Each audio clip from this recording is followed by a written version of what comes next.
2 of Richfield Unplugged. It's your host, Kwezi, and I hope you enjoyed part 1 and just get ready for the fun we're about to have with part 2 with a Sanity sessions hosted by yours truly, me, of course, where we do delve into the topic about mental health. I think I've already said this at the end of part 1. But just remind you a bit, there will be a Sanity sessions hosted, and there will be a Would You Rather game just to end things on a good note.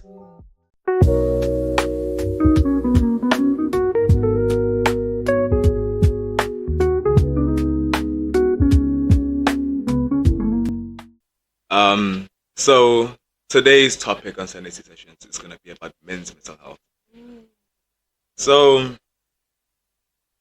of course, June being Pride Month is also internationally recognized as Mental Health Month. But when it comes to, how can I say this, men's mental health, it's generally overlooked as a specific topic,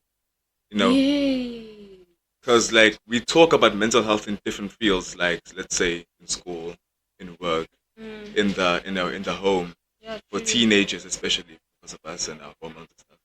But for men in general, it's never really spoken about, and that usually sort of indicates the problem with our society today, is that we just tend to overlook when it comes to men, especially the mental health aspects of their lives, because some people, because because as we know, when it comes to both genders, men have higher suicide rates. Okay, you don't know this. Sorry, I just forced this knowledge on you, but men do have a higher suicide rate opposed to women, and I think when we're going to talk about the mental health aspects of that, it's because men don't really have an outlet to vent on. Like, you can say with yourself, right? You have friends you can talk to if you're not feeling okay.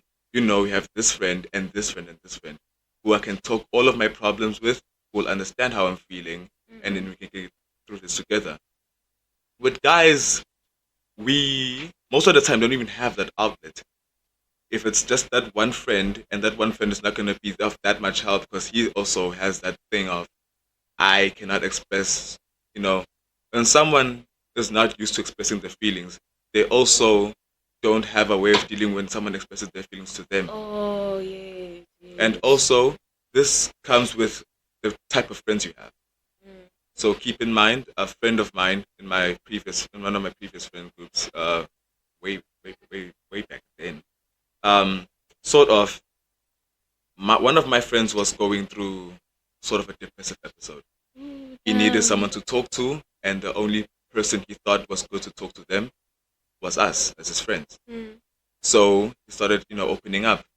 Not even maybe 50 words into that conversation, another friend of mine interjected him and said, "Why, as a man, are you depressed?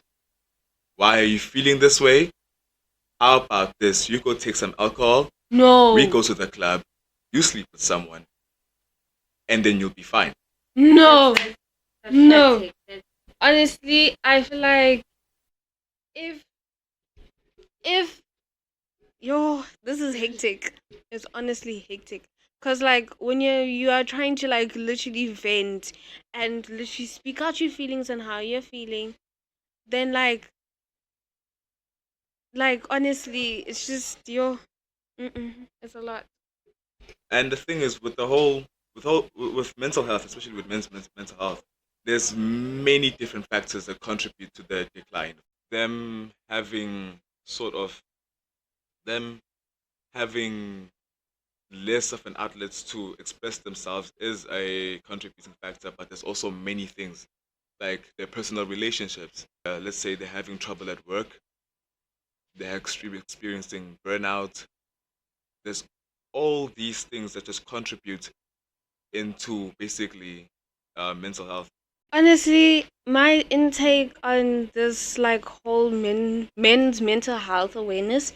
Also another thing that I feel like is a very heavy on men is that men have this I feel like we've created the stigma onto men that we need them to be able to financially be stable in order to like have a family, have a good partner. Like they need to be able to be stable emotionally, financially, mentally, physically, in order for them to feel like they're actually a man, which is kind of wrong. You're human at the end of the day. You're human, so you don't have to always have everything right.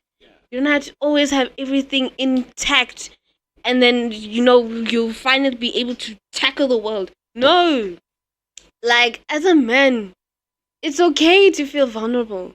It's okay to speak out and just say how you feel. Cry. Yes. I can see you feel like crying. No. You can cry. Me?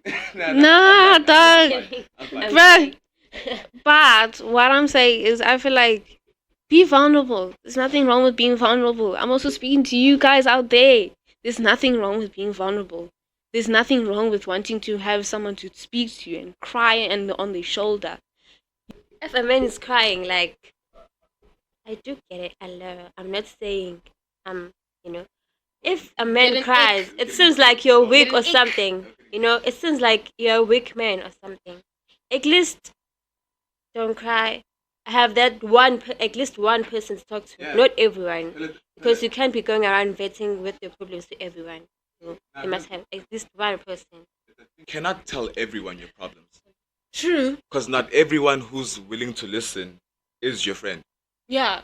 Some people can use that information Exactly. against you. Exactly. So if you're gonna cry, don't cry in front of the people you can't trust around, because those people are snakes at the end of the day. To be fair, and also, I feel like in today, just learn to surround yourself with people who genuinely have an interest who have your interest in heart. Notice your real ones. Exactly. You tell if someone is real or fake. How? Okay. So basically, right. If you, how can I say this? To tell if someone is really a fake, you actually have to observe your friend group and how it behaves. Because how that person would treat other people outside your friend group is how they should treat you. Think about it. If you see if you see how a person would treat someone who's not your friend, a random stranger, let's say, that should also give you signals on how they should on how your relationship is supposed to be. Because like getting with someone, right? If you're gonna get with someone, get with someone who would love you as much as they love themselves. Matter of fact, get with someone who would love you more than they love themselves. You're speaking, my brother. I'm telling you, you're speaking. You are You speaking. should have a men's conference and be the speaker on mental health. Oh, look. We have Richfield. Don't. No. Okay. So, anyways, guys, that was hectic. That was honestly hectic.